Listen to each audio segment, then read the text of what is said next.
Magandang araw sa inyong lahat. Kumusta mga kaibigan?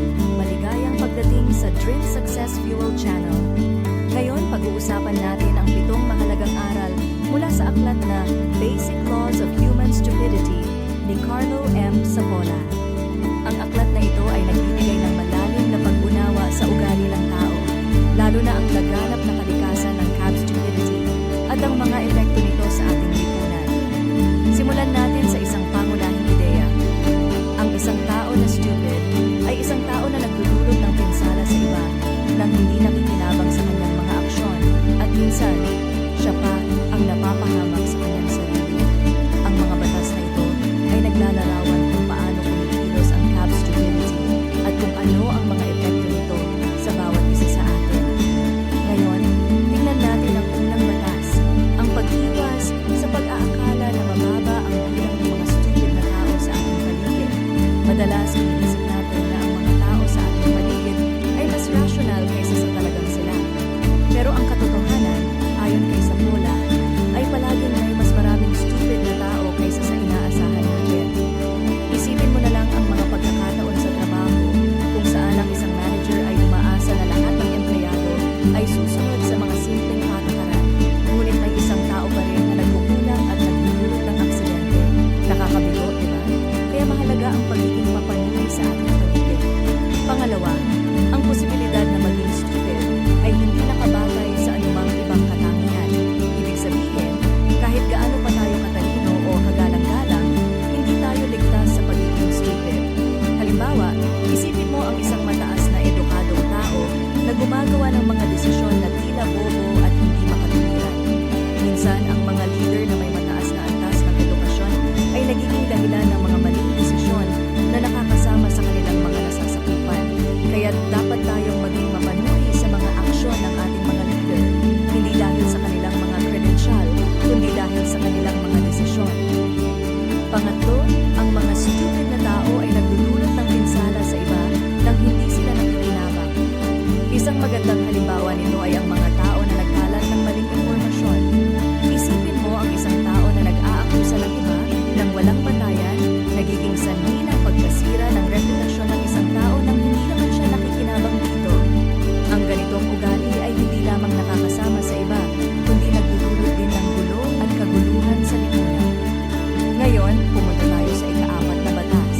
Ang mga hindi stupid na tao ay madalas na hindi nakikita ang pinsalang nagagawa ng mga stupid na tao. Minsan, hindi natin nauunawaan ang lawak ng pinsalang nagagawa ng mga hindi makatuwirang aksyon. Halimbawa, sa mga social gatherings, may mga tao tayong nakakausap na tila walang pakialam sa kanilang mga aksyon na nagiging dahilan ng hindi pagkakaintindihan o hindi pagkakasundo.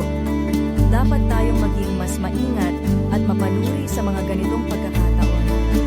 Panglima, ayon kay Sapola, ang mga stupid na tao ay mas mapanganib kaysa sa mga masamang tao.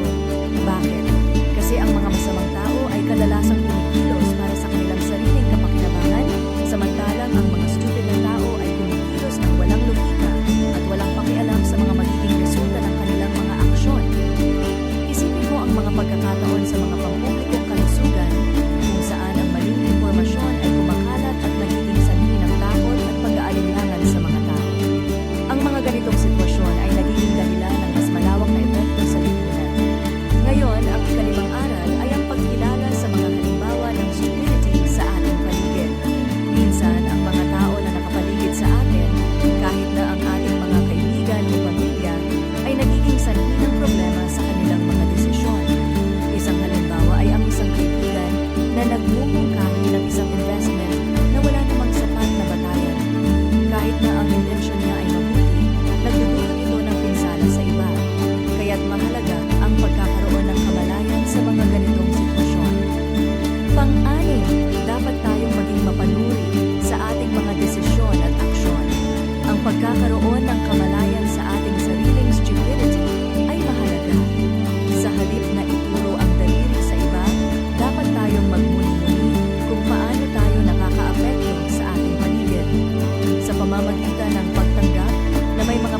pamamagitan ng pagtanggap na ang stupidity ay bahagi ng ating kalikasan bilang tao, mas madali tayong makakagawa ng mga hakbang upang mapabuti ang ating mga interaksyon at desisyon. Ang pagkakaroon ng kamalayan sa mga batas na ito ay nagbibigay sa atin ng mga kasangkapan upang mas mapabuti ang ating buhay at ang ating mga relasyon sa iba. Kaya, mga kaibigan, sana ay nakakuha kayo ng mga aral mula sa ating talakayan ngayon. Ang mga batas ng stupidity sa Paula ay nagbibigay ng mahalagang pananaw sa ating mga interaksyon sa araw-araw. Huwag kalimutang maging mapanuri at maging mas maingat sa ating mga desisyon. Kung nagustuhan mo ang ating pag-uusap, huwag kalimutang i-like, i-share, at mag-subscribe sa ating channel upang patuloy tayong makapagbigay ng mga kapaki-pakinabang na nilalaman. Salamat